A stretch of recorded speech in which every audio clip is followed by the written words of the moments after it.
শুনে নিন আমাদের নবী আমাদের জন্য কিয়ামতের দিন কি কি করবেন। বিশ্বনবী পাগলের মতো একবার হাউজে কাউসারে যাবেন, একবার সিরাতে যাবেন, একবার পুলসিরাতের দিকে, একবার হাউজে কাউসারের দিকে পাগলের মতো দৌড়াতে থাকবেন। তার কোনো গুনাহগার উম্মত যাতে জাহান্নামে ঢুকে না যায়। কিয়ামতের ময়দানে ওই বিভীষিকাময় সময়ে মুসিবতের কালে মানুষগুলো পাগল হয়ে বিশ্বনবীকে খুঁজতে আরম্ভ করবে।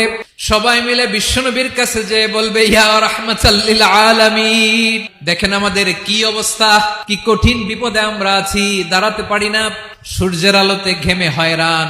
বিশ্বনবী মাকামে মাহমুদে যে আল্লাহু আকবার বলে সিজদায় লুটিয়ে পড়বেন, বিশ্বনবী এমন ভাবে অজর দ্বারায় সিজদায় লুটিয়ে পড়ে কাঁদবেন, রব্বুল আলামিনের রহমতের দরিয়ায় জোশ লেগে যাবে।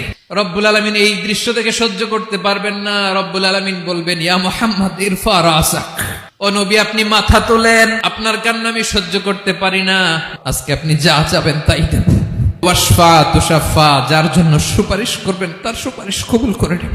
নবী মাথা তুলবেন, তুলে বলবেন, রব্বি হাবলি উম্মতি, আল্লাহ তুমি আমার গুনাহগার উম্মতকে বাঁচাও।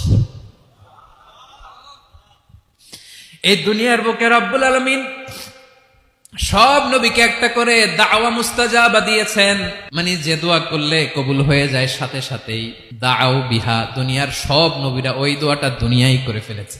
বিশ্বনবী বলেন, আমি করি নাই, আমার ওই স্পেশাল দোয়াটা কিয়ামতের দিন আমার গুনাহগার উম্মতকে সুপারিশের জন্য রেখে দিয়েছি।